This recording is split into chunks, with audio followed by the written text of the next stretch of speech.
साल का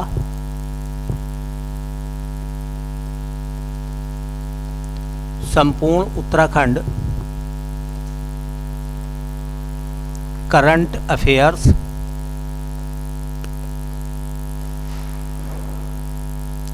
दो 2024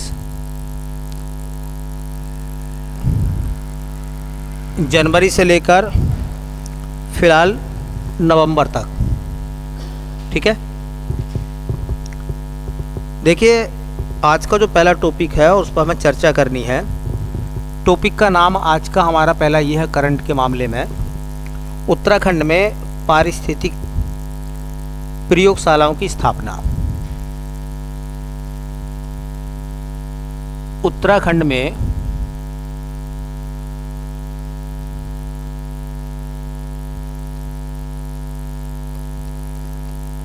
पारिस्थितिक प्रयोगशालाओं की स्थापना।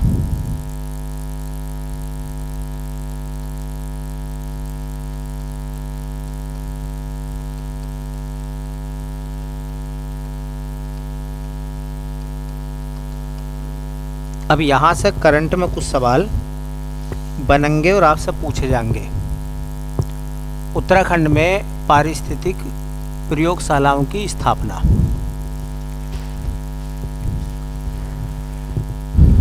क्या क्या सवाल यहाँ से बन सकते हैं भैया? ये जो पारिस्थितिक प्रयोगशालाएं हैं इनका और क्या नाम है, इन्हें और क्या कहा जाएगा? तो इनका अन्य नाम होगा जीवित प्रयोगशालाएं। इनको कहते हैं जीवित प्रयोगशालाएं, या इन्हीं को कहते हैं वन प्रयोगशालाएं।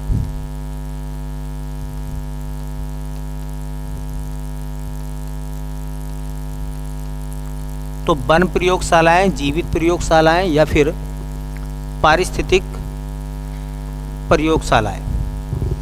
सवाल यह है कि उत्तराखंड में कितनी वन प्रयोगशालाएं बनाई जाएंगी? उत्तराखंड में कितनी वन प्रयोगशालाएं बनाई जाएंगी? तो सवाल यह है कि ये जो पारिस्थितिक प्रयोगशालाएं बनेंगी इनकी संख्या कितनी होगी? अब यही सवाल आपके लिए इम्पोर्टेंट है कि उत्तराखंड में कितनी वन प्रयोगशालाएं बनाई जाएंगी, या उत्तराखंड में कितनी जीवित प्रयोगशालाएं बनाई जाएंगी, या उत्तराखंड में कितनी पारिस्थितिक प्रयोगशालाएं बनाई जाएंगी? तो आंसर आएगा 42, 42 बनाई जाएंगी। ये प्रयोगशालाएं क्या काम करेंगी, इनमें काम क्या होगा? जब ये लेबोरेटरी बन जाएंगी तो इनका काम क्या होगा? इनका काम है जो क्लाइमेट में बदलाव हो रहे हैं उनकी मैपिंग करना, उनको जानना, उनके कारणों को देखना। ठीक है, तो इसमें क्या होगा? रोडोडेंड्रोन,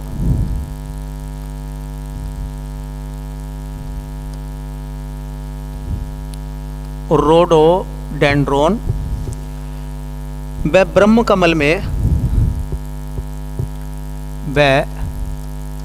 ब्रह्म कमल में शीघ्र पुष्पासन,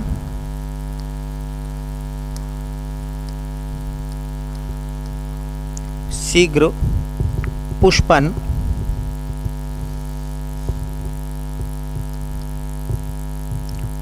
व उच्च तापमान से लीची की गुणवत्ता,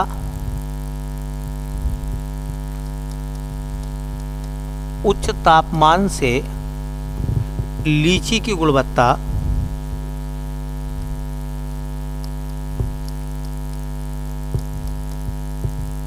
लीची की गुणवत्ता में परिवर्तन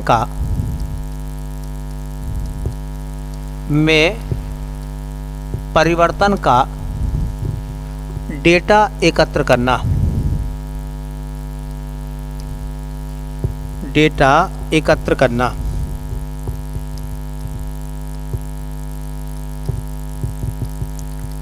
अब ये मामला क्या था इसको थोड़ा समझना हमें हल्का फुल्का।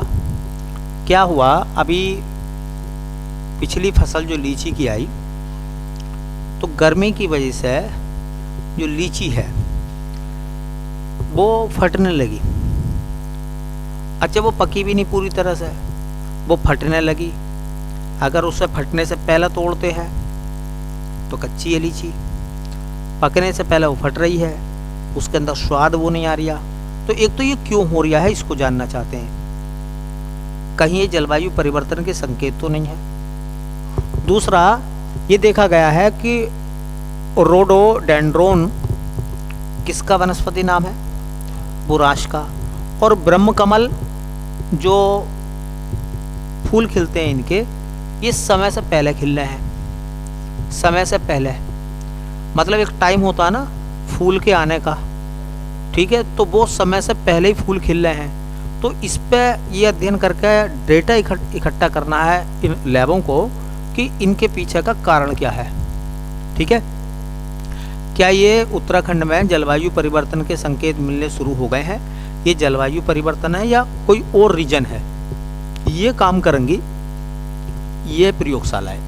और कितनी बनाई जाएंगी? 42 बनाई जाएंगी। कितनी? 42।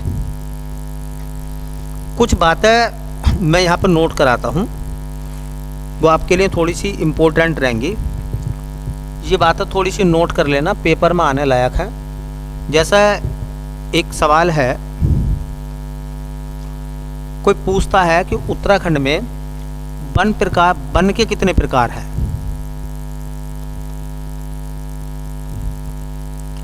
उत्तराखंड में वन के प्रकार, देखो थोड़े थोड़े बदलावों की वजह से वन बदल जाते हैं। तो उत्तराखंड में वनों के प्रकार हैं 46। कितने हैं? 46। ठीक है, मेजर पार्ट नहीं, छोटे छोटे मिलाकर, सब खंडों को मिलाकर। एक दूसरा सवाल यह है कि विश्व में सर्वाधिक लीची का उत्पादन कहाँ होता है?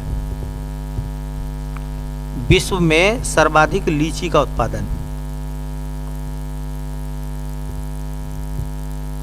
विश्व में सर्वाधिक लीची का उत्पादन कहाँ होता है दुनिया में सबसे ज़्यादा? तो पहले नंबर पर चीन है और दूसरे नंबर पर इंडिया है।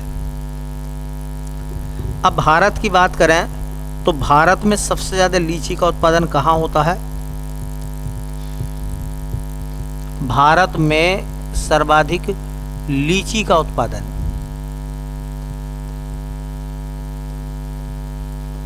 तो पहले नंबर पर आता है बिहार और दूसरे नंबर पर आता है पश्चिमी बंगाल। पहले नंबर पर बिहार और दूसरे पर पश्चिमी बंगाल। अच्छा, लीची का उत्पादन हमारे उत्तराखंड में भी होता है। तो उत्तराखंड में सबसे ज़्यादा लीची का उत्पादन कहाँ होता है? तो देहरादून, दूसरे नंबर पर नैनीताल, रामनगर वाला हिस्सा। ठीक है, तो ये भी याद रखो। ये चौथी बात मैं यहाँ नोट करके लिखवा देता हूँ। देखिए, उत्तराखंड में सर्वाधिक लीची का उत्पादन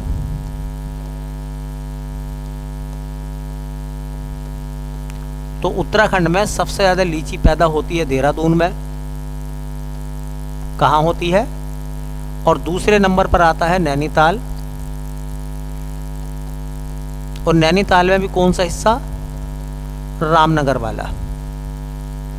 ठीक है, तो जरूर याद रखना कि उत्तराखंड के अंदर हमारे कितनी पारिस्थितिक लैब या प्रयोगशालाएं बनेंगी? 42 बनेंगी। कितनी? 42 बनेंगी हमारे यहाँ ये लेबोरेटरी। इनको वन प्रयोगशाला, इनको जीवित प्रयोगशाला भी कहते हैं। और इनका काम क्या होगा? ये डाटा कलेक्ट करेंगी कि फूल जो है समय से पहले क्यों खिल रहे हैं, ब्रह्मकमल के और बुरांस के। और ये भी तय करेंगे कि लीची का स्वाद क्यों बदल लिया उत्तराखंड में। कहीं ऐसा तो नहीं है कि जलवायु परिवर्तन शुरू हो चुका है। ठीक है, दूसरे नंबर की बात, उत्तराखंड में वनों के प्रकार है 46 टोटल मिलाकर खंडों सहित। और दुनिया में सबसे ज़्यादा लीची का उत्पादन चाइना में, दूसरे नंबर पर हमारा भारत। भारत में सबसे ज़्यादा लीची पैदा होती है कहाँ? बिहार में। बिहार में एक जगह पड़ती है मुजफ्फरपुर, वहाँ पर क्या है? लीची अनुसंधान संस्थान कहाँ है? बिहार का मुजफ्फरपुर। ठीक है, ये भी नोट कर लो, ये बात भी नोट कर लो क्योंकि लीची की बात चल रही है। तो देखिए, केंद्रीय लीची अनुसंधान संस्थान, लीची अनुसंधान संस्थान कहाँ है भैया हमारा? वो केंद्रीय लीची अनुसंधान संस्थान कहाँ है? मुजफ्फरपुर। मुजफ्फरपुर, और ये कौन सा है? बिहार का। और हमारे यूपी में क्या है? मुजफ्फरनगर है। तो मुजफ्फरपुर में क्या होगा? हाँ, लीची अनुसंधान संस्थान है।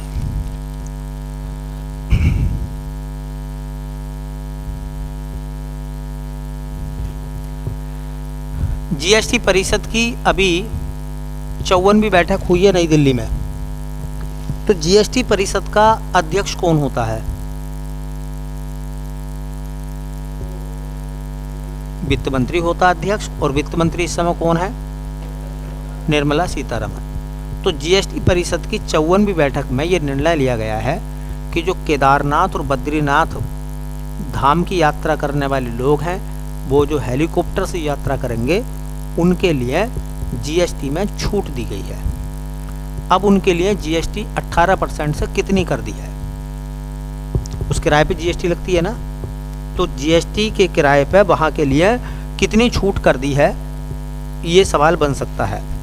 अच्छा, जीएसटी की दरों में एक 5% होता, एक 12 होता, एक 18 होता और एक 28। ये तो है स्लैब उसकी, है ना। तो कौन सी स्लैब में उस किराए को रखा गया है? तो 5% में। तो यहाँ से थोड़ी बात आप इस तरह से नोट डाउन कर लीजिए, अच्छा सवाल बनेगा। अभी 2024 में जीएसटी परिषद की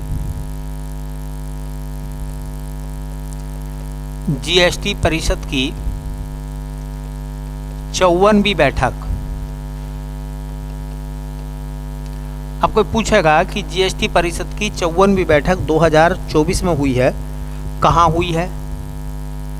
तो भाई जीएसटी परिषद की बैठक कहाँ होगी? नई दिल्ली में। कहाँ हुई है? नई दिल्ली में। अच्छा, जीएसटी परिषद की जो बैठक हुई है 54वीं, इसकी अध्यक्षता किसने की है? तो जीएसटी परिषद का अध्यक्ष हमेशा कौन होता है? वित्त मंत्री होता है। और हमारी वित्त मंत्री कौन है? निर्मला सीतारमण। इस बैठक में उत्तराखंड के मामले में क्या निर्णय लिया गया है? इस बैठक में उत्तराखंड के मामले में क्या निर्णय लिया गया है? तो इसमें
बात यह है, देखिए, जीएसटी परिषद की 54वीं बैठक कहाँ हुई है और जीएसटी परिषद का अध्यक्ष कौन होता है और इस समय वित्त मंत्री। अच्छा बताओ, जीएसटी परिषद के पहले अध्यक्ष कौन थे? अरुण जेटली। जिस समय जीएसटी काउंसिल बनी थी उस समय वित्त मंत्री हमारे अरुण जेटली थे। तो जीएसटी परिषद के पहले अध्यक्ष अरुण जेटली थे और जीएसटी परिषद की दूसरी अध्यक्ष निर्मला सीतारमण। अब सवाल ये निकलता है कि जीएसटी परिषद की पहली महिला अध्यक्ष तो निर्मला सीतारमण। ठीक है, चलिए इसमें क्या निर्णय लिया गया उत्तराखंड के मामले में।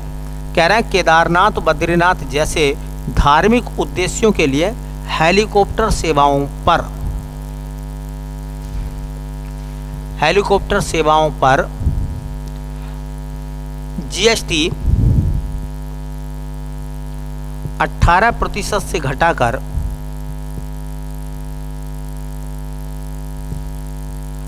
5% की गई। तो ये सवाल ना नॉर्मली ऐसे भी आ सकता है कि अगर कोई व्यक्ति केदारनाथ या बद्रीनाथ की यात्रा करता है हेलीकॉप्टर से तो उस पर जीएसटी कितने % लगेगी। अब पहले कितनी थी और ये निर्णय जीएसटी परिषद की कौन सी बैठक में लिया गया? 54वीं बैठक में। समझ में आ गई बात। चलिए एक और इम्पोर्टेंट टॉपिक है हमारा, वो टॉपिक भी कुछ करंट का अच्छा है। माँ नंदा सुनंदा महोत्सव 2024। माँ नंदा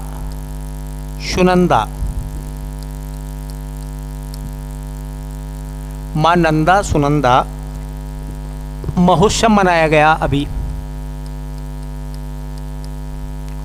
2024 में।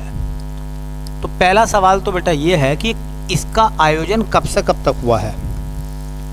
माँ नंदा सुनंदा महोत्सव का आयोजन कब से कब तक हुआ है? ठीक है, तो ये हुआ है 8 सितंबर से 15 सितंबर तक। तो किस समय पर इसका आयोजन हुआ है महोत्सव का? 8 सितंबर से 15 सितंबर 2024 को। ठीक है, इस समय को कहते हैं, ये शुरू होता है नंदाष्टमी से। नंदाष्टमी, नंदा अष्टमी। तो किस समय, अगर वो ऐसा पूछेंगे तो उसे कहते हैं उस तारीख को नंदा अष्टमी। ठीक है, तिथि कौन सी होती है? नंदाष्टमी। अच्छा एक सवाल ये तो मुश्किल आया जो मैंने लिखा है फिलहाल। एक सवाल आएगा कि माँ नंदा सुनंदा महोत्सव का आयोजन कहाँ होता है? उत्तराखंड में ये भव्य समारोह जो होता है, फेमस जो होता है, वो कहाँ होता है? ठीक है, तो माँ नंदा सुनंदा महोत्सव 2024 का आयोजन कहाँ हुआ है? तो नैनीताल में। कहाँ? नैनीताल। कहाँ हुआ भैया? नैनीताल में। याद रख लेना, बहुत इंपॉर्टेंट सवाल है। माँ नंदा सुनंदा महोत्सव 2024 का आयोजन कहाँ हुआ है? नैनीताल में। अभी अक्टूबर के महीने में एक ट्रेन चलाई गई थी, उसका नाम था पितृ छाया एक्सप्रेस। पितृ छाया एक्सप्रेस अक्टूबर के महीने में ट्रेन चली थी। और वो ट्रेन कहाँ से आई थी? एक ट्रेन चली थी उत्तराखंड में, उसका नाम था पितृ छाया एक्सप्रेस।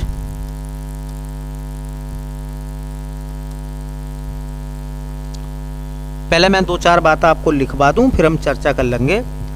ये ट्रेन किस समय चली है? तो अक्टूबर के महीने में, सितंबर अक्टूबर के महीने, अक्टूबर माह में। कहाँ से कहाँ तक चली है? तो ये ट्रेन आई थी पुणे से हरिद्वार। कहाँ से? पुणे कहाँ है? तो कहाँ से? पुणे से हरिद्वार के लिए। पुणे से हरिद्वार। देखिए यह ट्रेन पूर्वजों के सम्मान के लिए है। यह ट्रेन पूर्वजों के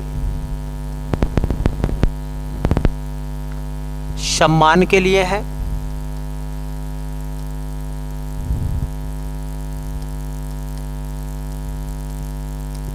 के लिए है, जो हरिद्वार, ऋषिकेश, पंचप्रयाग, जो हरिद्वार, ऋषिकेश, पंचप्रयाग,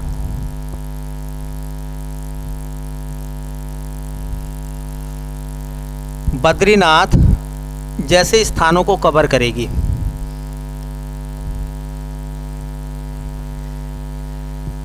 बद्रीनाथ जैसे स्थानों को कवर करेगी। अब देखो इसका मामला क्या था, उसको पहले थोड़ा सा आप समझिए, बहुत इम्पोर्टेंट है समझने के लिए। मामला ये है इस बात का कि आपने देखा होगा, एक वो आते हैं कनागत, आते हैं ना, और कनागत के समय में पितरों को श्राद्ध दिया जाता है, पितरों का तर्पण किया जाता है, होता नहीं होता। और आप जानते हैं कि उत्तराखंड देवभूमि है, ठीक है। तो यहाँ क्या है, पुणे से एक ट्रेन जो है यात्रियों से भरकर आई थी, कहाँ, हरिद्वार में। उसे नाम दिया गया था पितृ छाया एक्सप्रेस। तो इसमें वो लोग आए थे जो अपने पितरों को तर्पण देना चाहते थे, उनको श्राद्ध देना चाहते थे, उनकी मुक्ति के लिए माँ यमुना और भगवान जो मंदिर वगैरह हैं यहाँ पर, उनसे प्रेयर उनकी आत्माओं के लिए करना चाहते थे। तो उनके लिए ट्रेन चली थी। तो ये ट्रेन जो है, हाँ, पुणे से कहाँ तक आई, हरिद्वार तक। तो एक तो ये इम्पोर्टेंट सवाल है, ट्रेन पुणे से हरिद्वार के लिए आई, ये पुणे महाराष्ट्र का है, ठीक है। और ये ट्रेन जो है, जो पूर्वजों के सम्मान में, इसलिए इसका नाम रखा गया पितृ छाया एक्सप्रेस, पितृ की छाया में, पितरों की छाया में, ठीक है, जो हरिद्वार, ऋषिकेश, पंचप्रयाग, बद्रीनाथ जैसे स्थानों को कवर करती है। मतलब तीर्थ यात्री हैं वो इन सभी जगहों पर घूम के गए हैं, ठीक है। और ये कहते हैं पूर्वजों के सम्मान में ये ट्रेन चलाई गई है। जैसे एक ट्रेन में लिखवाऊंगा मानस खंड चली थी ना, हाँ, तो ऐसे ट्रेनों के जो है ना सवाल भी पूछे जाते हैं। एक किताब लिखी गई है, उस किताब का नाम है उत्तराखंड का लोकपुत्र प्रीतम भरतवाड़। ये किताब है, ये किताब है उत्तराखंड का के संबंध में, थोड़ा देख लेना, अच्छी किताब बनेगी ये भी।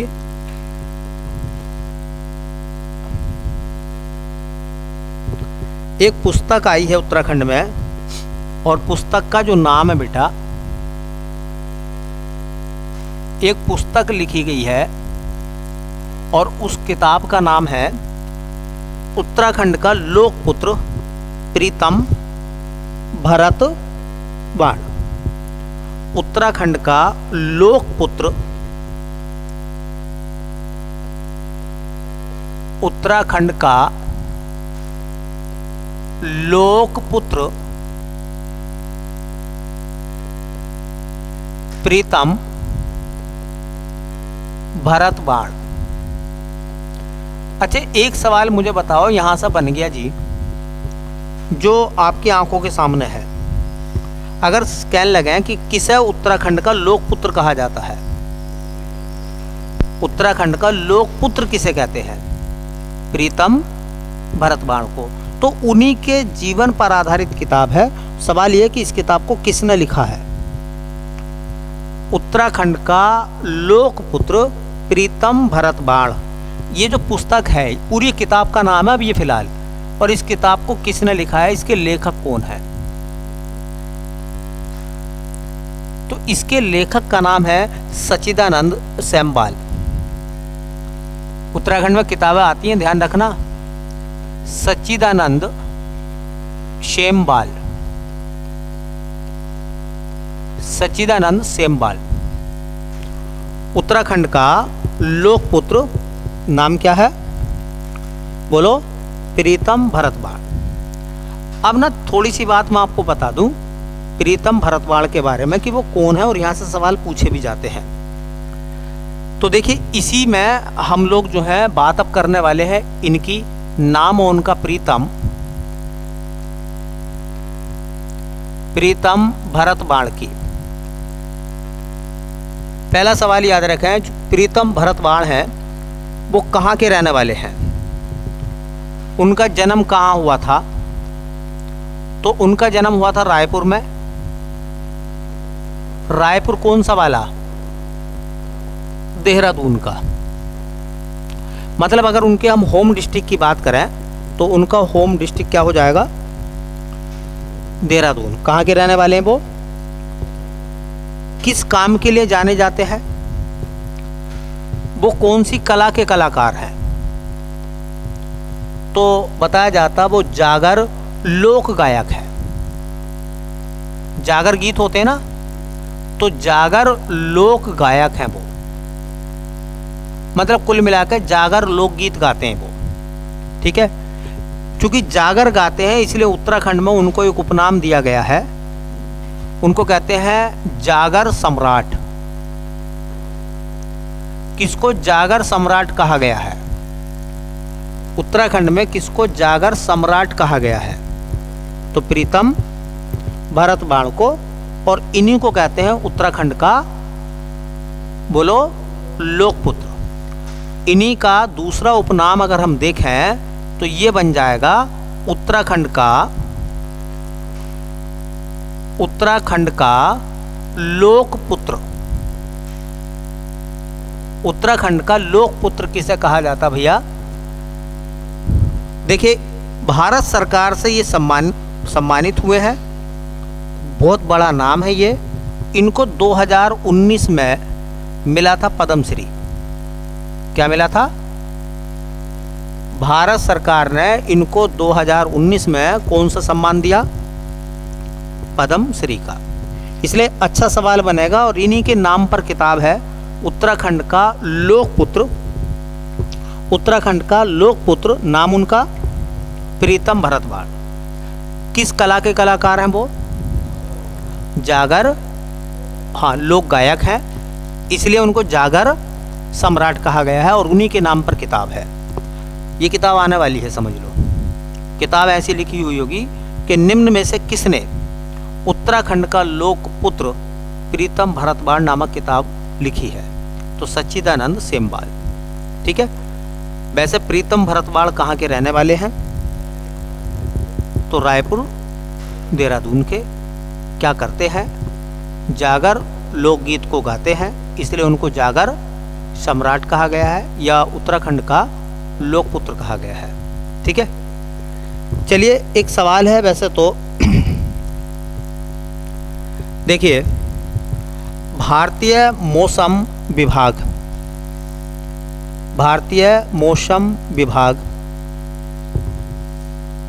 इस वैसे टॉपिक हमारा नहीं था ये, लेकिन मैंने सोचा कि मैं इसको लिख देता हूँ, कभी कभी ना यहाँ से सवाल बन जाते हैं। भारतीय मौसम विभाग,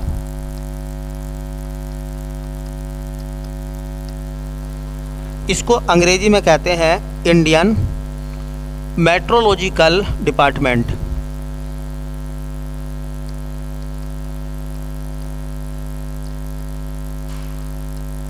इंडियन मेट्रोलॉजिकल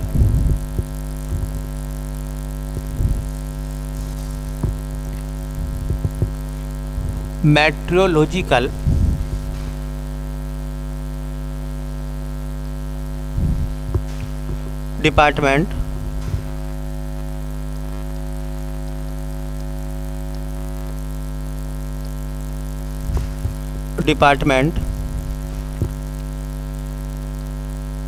शॉर्टकट में क्या है, इसको कहते हैं IMD। ये उत्तराखंड में बहुत बार चर्चा मिलता IMD। देखो पहला सवाल ये बनता है, इसकी स्थापना कब हुई थी, भारतीय मौसम विभाग की स्थापना कब हुई थी, तो बेटा इसकी स्थापना हुई थी 15 जनवरी 1875 को। 15 जनवरी 1875 को। 1875 में तो अंग्रेजों का अधिकार था, तो अंग्रेजों ने इसकी स्थापना करी थी। इसका मुख्यालय कहाँ बनाया गया शुरू में, बेटा इसका हेडक्वार्टर बनाया गया शुरू में कलकत्ता। कलकत्ता हेडक्वार्टर बनाया गया 1875 में। 1875 से लेकर 1905 तक कलकत्ता में रहा और उसके बाद में हेडक्वार्टर बनाया गया शिमला। शिमला हेडक्वार्टर आ गया 1905 में। 1905 से 1928 तक शिमला में रहा और 1928 से पुणे में इसका हेडक्वार्टर पहुंच गया। तो पुणे में हेडक्वार्टर बना 1928 में। 1928 के बाद में 1944 तक पुणे में रहा और उसके बाद हेडक्वार्टर हो गया दिल्ली में। तो दिल्ली में इसका हेडक्वार्टर बना 1944 में। और अब कहाँ है? तो अब तुम्हें क्या याद करना बताओ? अब तुम्हें यह याद रखना है कि भारतीय मौसम विभाग मतलब इंडियन मेट्रोलॉजिकल डिपार्टमेंट कहाँ है? तो कहाँ है? दिल्ली वाला याद रखना, कभी सब याद करते रहो। ऑप्शन चारों आएंगे, कलकत्ता, शिमला, पुणे और दिल्ली। इस समय कहाँ है? दिल्ली में है। अच्छा, इसका काम क्या होता है? इसका काम क्या होता भैया? देखिए, मौसम संबंधी जानकारी देना। यह मौसम संबंधी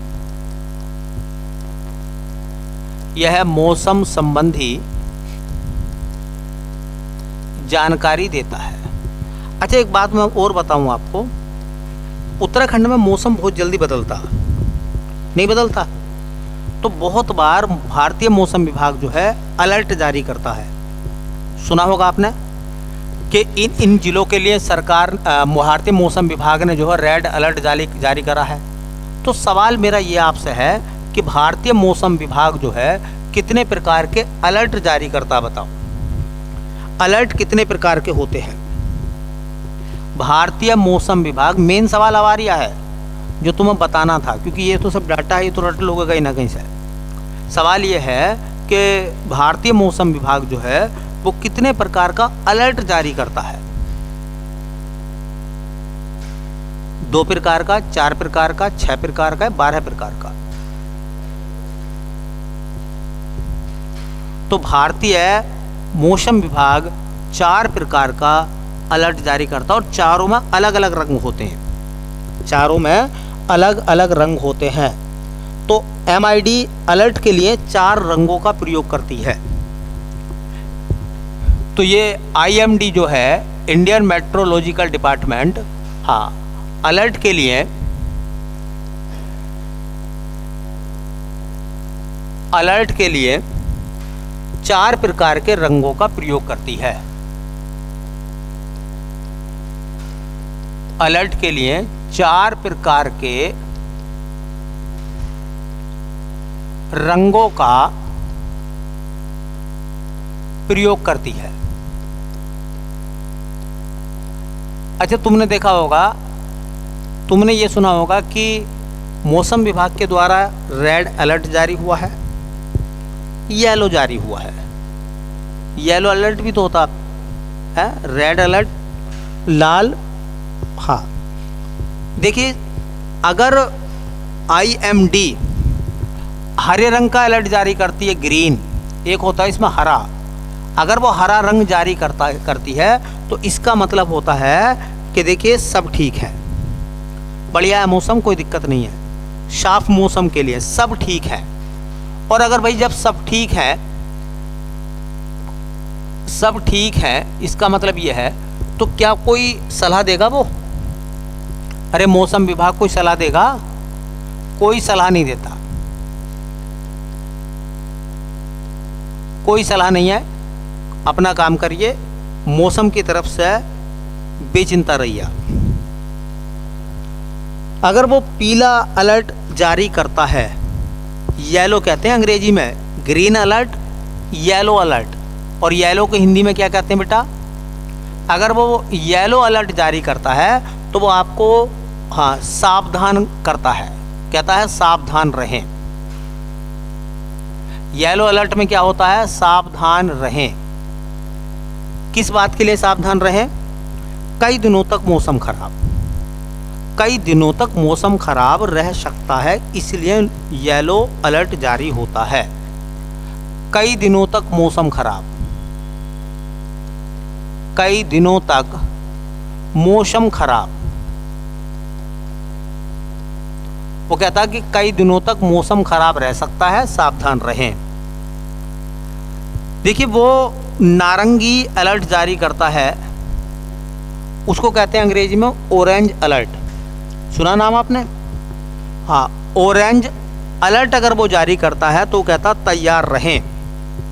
पहला सावधान करा और अब कह रहा तैयार रहो भैया। अब वो कहता तैयार रहें। किस बात के लिए तैयार रहें?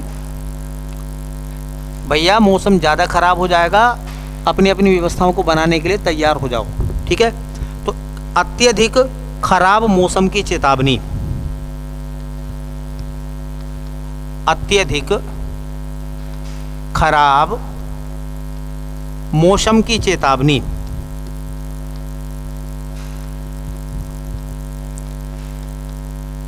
अत्यधिक खराब मौसम की चेतावनी देता वो कि भैया मौसम जो है ना डेंजर होने वाला आप। ठीक है, और अगर वो लाल अलर्ट जारी करता है, रेड अलर्ट, लाल रंग का अलर्ट जारी करता है, जिसको अंग्रेजी में क्या कहेंगे हम, रेड अलर्ट बोलेंगे, तो इसका मतलब होता है कार्रवाई करें, कार्रवाई करें। कार्रवाई करें किस बात के लिए? अत्यधिक मौसम हाँ की स्थिति निश्चित है, अत्यधिक खराब मौसम की स्थिति निश्चित है। मतलब वो कह रहा है कि भैया मौसम खराब हो जाएगा, बहुत डेंजर मौसम होने वाला है, नदियों में बाढ़ भी आ सकती है, इस इलाके के लिए हम रेड अलर्ट जारी कर रहे हैं। लोग जो हैं वो सावधान रहें, सतर्क रहें और बचाव के लिए अपने अपने प्रयास करें। ठीक है, और ऐसी स्थिति में जो NDRF होता है, नहीं होता, वो जो डिपार्टमेंट होते हैं जो हाँ संकट के समय काम आते करते नहीं करते, वो बिल्कुल परफेक्ट पोजीशन में आ जाते हैं, कार्रवाई की पोजीशन में आ जाते हैं। जैसे मान लो ज़्यादा बारिश होगी तो बाढ़ आ जाएगी, बाढ़ आ जाएगी तो बचाव के लिए क्या करोगे? तो भारतीय मौसम विभाग के इन संकेतों पर जो हमारे कार्यवाहक दल हैं, जो कार्य करने वाले दल हैं, वो अलर्ट होते हैं। ठीक है, चलो बाकी जो है कल देखते हैं।